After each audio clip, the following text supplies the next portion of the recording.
Thank you so much, Chair. Secretary Blinken, Your Excellencies, I would like to thank the US Department of State for convening this ministerial at a time in which new substances are flooding illicit markets at national and international levels, and as the international community struggles to face the challenges that this brings.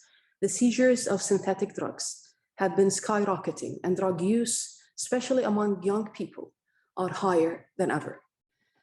The wider implications of the expanse of the illicit drug manufacturing and trafficking to new and more vulnerable regions are in the weakening of national and regional stability, contributing to the sharp rise in public corruption and tightening the chokehold that organized crime groups have on local populations.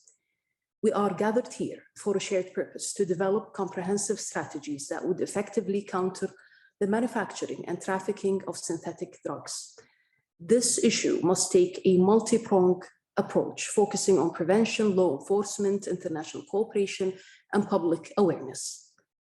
First, it is vital to implement national drug prevention systems, as well as enhance information sharing and best practices to combat drug trafficking between our countries, for which requires establishing, and where they exist, strengthening regional and global intelligence gathering networks.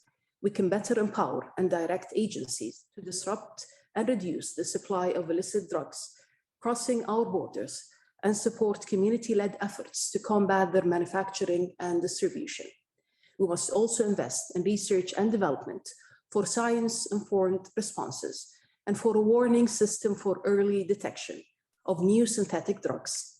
Here in Qatar, unfortunately, as in many other countries, the illicit market for synthetic drugs is constantly evolving. According to the Qatar National Anti-Drug Committee, there has been a significant increase in the seizures of synthetic drugs in recent years, with a particular rise in the availability of substances such as MDMA and synthetic opioids like tramadol and fentanyl. Research will allow us to have an informed approach to the creation of effective drug policy, particularly in the context of preventing the spread of synthetic drugs. Lastly, in addition to disrupting the production, trafficking, and distribution networks of synthetic drugs, we must also work together to promote public awareness of the risks that comes with using. It is critical to coordinate education and awareness campaigns to inform our citizens, as well as provide accessible counseling and treatment to those that most need it. Qatar applauds this important effort to bring together a coalition to work together collaboratively on this grave threat to public health and safety.